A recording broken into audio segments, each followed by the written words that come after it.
भगवद गीता के पहले अध्याय का 10वां श्लोक। अपर्याप्तम तस्माकं बलम भीष्माभिरक्षितम् पर्याप्तम त्विद मेतेषां बलम भीमाभिरक्षितम्। इस श्लोक में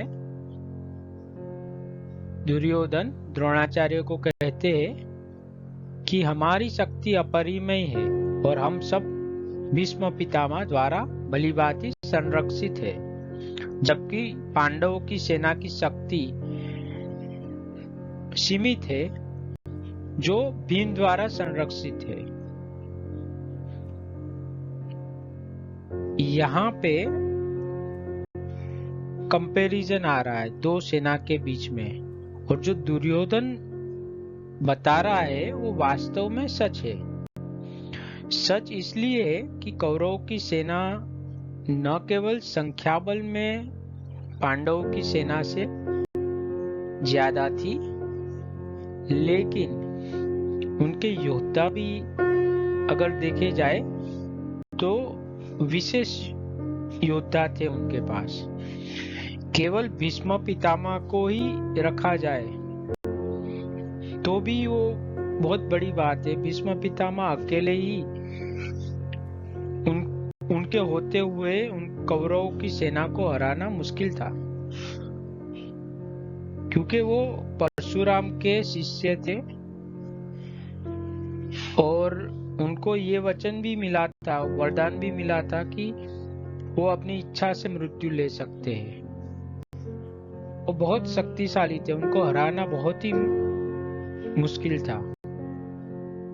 फिर उनके अलावा उनके और भी योद्धा थे, द्रोणाचार्य, कर्ण, अश्वत्थामा, ये बड़े बड़े योद्धा थे। और संख्या बल में तो कौरवों की सेना बड़ी थी। तो यहाँ पे जो दुर्योधन का कथन है वो गलत नहीं है। संख्या बल में और योद्धा की दृष्टि से कौरवों की सेना आगे ही थी।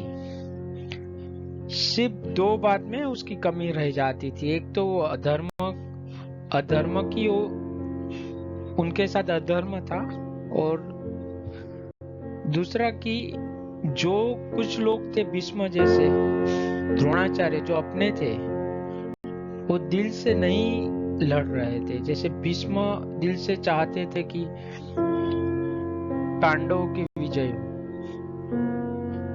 भीष्म है, द्रोणाचार्य है, उनकी मजबूरी थी कि कौरवों की सेना में वो लड़े।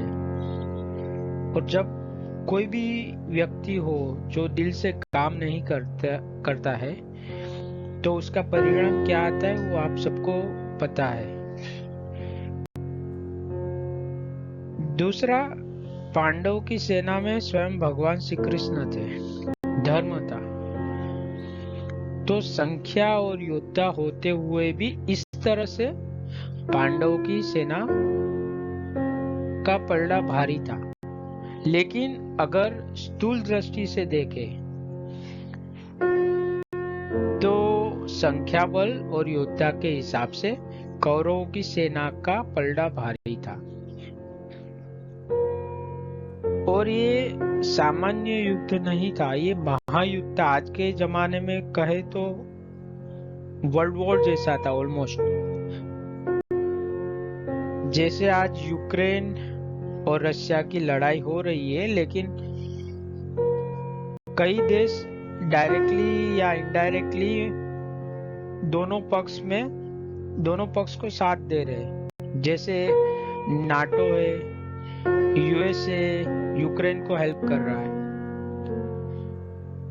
और बेलारूस जैसे कंट्रीज रशिया को हेल्प कर रहे हैं। तो इसी तरह कौरव और पांडवों की सेना को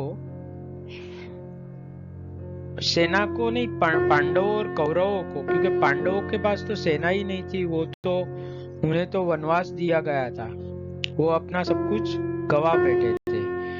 फिर भी तभी जो राजा महाराजा थे वो कोई एक पक्ष में जुड़ जाते हैं, एक पक्ष को समर्थन देते हैं और वो युद्ध में शामिल हो जाते हैं। और उसी वजह से ये महायुद्ध जैसी स्थिति हो गई थी, क्योंकि कौरव ऑलरेडी सत्ता में थे, उनको ज्यादा सपोर्ट भी मिला और उनके पास भीष्म पितामह, द्रोणाचार्य, कर्ण जैसे महान योद्धा भी थे। सभी तरह से उनकी सेना पांडव की सेना से बड़ी ही थी। फिर भी सिर्फ दो बातों की वजह से सूक्ष्म रूप से वो कमजोर थी और उसका परिणाम सबने देखा कि वो हार जाती, क्योंकि उनके पास धर्म नहीं था और श्री कृष्ण नहीं थे। तो यहाँ पे सूक्ष्म स्वरूप से क्या भारी था क्या नहीं है उसकी चर्चा नहीं है, क्योंकि दुर्योधन की बुद्धि तो उतनी थी नहीं, दुर्बुद्धि थी कि वो सूक्ष्म रूप से उसकी सेना की मूल्यांकन कर सके। तो उसने स्थूल रूप से उसका मूल्यांकन किया है और बताया कि हमारी सेना भारी है पांडव की सेना से।